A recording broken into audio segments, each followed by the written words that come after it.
I'm a little bit nervous about this.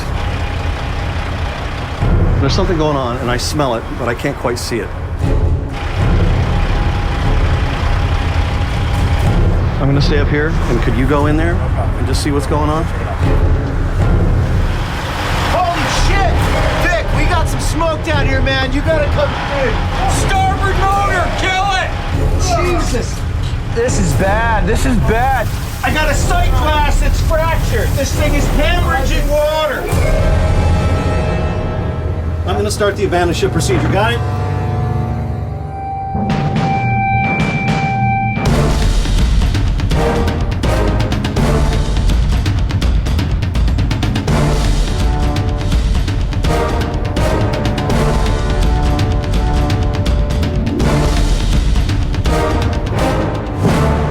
Gotta show you up. I know you hate that.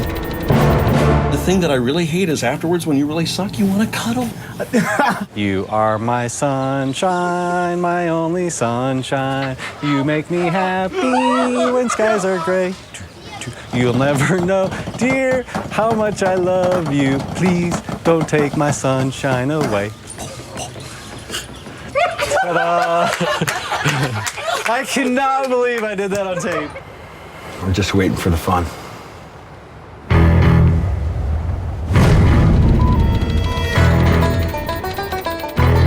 When we go to sea, our exposure to danger is a matter of days and days and days. As far as I'm concerned, it's probably the most challenging ocean I've ever been in. I've broken so many bones out on the boats. All of a sudden, the sea just comes out of nowhere and it slaps just forward of my port beam. I went, go, bam! And I just threw the wheel over and I snapped the autopilot belt. So the fuel filters, in this particular scenario here, they were on the outside here. So I had to lay across the motor. It's 45, 50 knot winds, Sea of Cortez. And I smashed against the starboard bulkhead on the bridge, and it was like a heart attack, man. I mean, if you're not paying attention, you'll go aground. And 180 degrees and 170 degree engine room. You get heat exhaustion. Sinking boat, fire. Your worst nightmare on a boat is a fire. I was down in the engine room. I'd actually lost an engine. Slams the yacht, just pounds it over on its side. I do a complete broach over to the side. And there's giant whirlpools up there that suck down 70-foot boats. Power boats aren't built to right themselves like a sailboat. A sailboat's got thousands of pounds of lead in its keel. These boats don't do that. So as it's trying to right itself, all that green water, as we refer to it, is falling off the side of the yacht, of the doghouse of the yacht, and going into the cockpit. It makes me feel much warmer and fuzzier if you know where me and Kurt are. We get scared. The latch gave on the door, the engine room door, and it slammed on my hand, broke my hand, alone on the boat.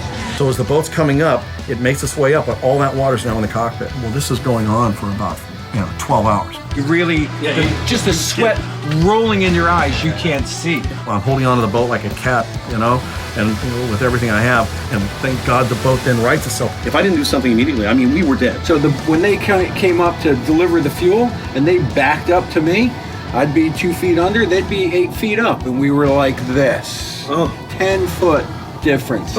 I'd see their props, and then I'd see the tops of their heads. Shit for brains is down below the table. Curled up in the fetal position, yeah. Amazing. The engine room was filling up with water, and it was actually the first time in my sea life I thought maybe Vic wasn't coming home. 4 foot, and when I'm on a transom, I would go from 2 feet underwater, with the water coming up through the swim platform, to 4 feet in the air. I had to use a dive mask in the engine room to dive down to get to where the pumps are to be able to figure out what's going on with the things, and luckily I was able to fix them. I'm just standing there, my heart's doing this, and I'm just watching this wall 50 feet high. And they got these 5-gallon jugs, I don't know what that is, 40 pounds, 45 pounds of sloppy diesel fuel, and they're trying to figure out how to time it to drop it off to me. We get a huge knockdown, and it smashes the boat, and I grab onto the coaming, she grabs onto the ladder, and the boat just completely goes over to the side, and she almost goes off into the ocean, and it comes back, and the boat comes flipping back up really fast, and she screamed her guts out. I'll never forget, I've never seen anybody do this in my life. It's almost how people react when they see me perform. But she just screamed her guts out. And when she got done, I looked at her, and she looks at me. And I said, "Are you okay?" She goes, "Yeah, I'm okay."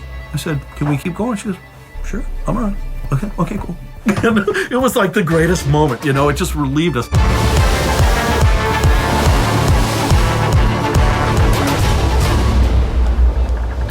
All right, get lively, ladies. Act like you've done it before.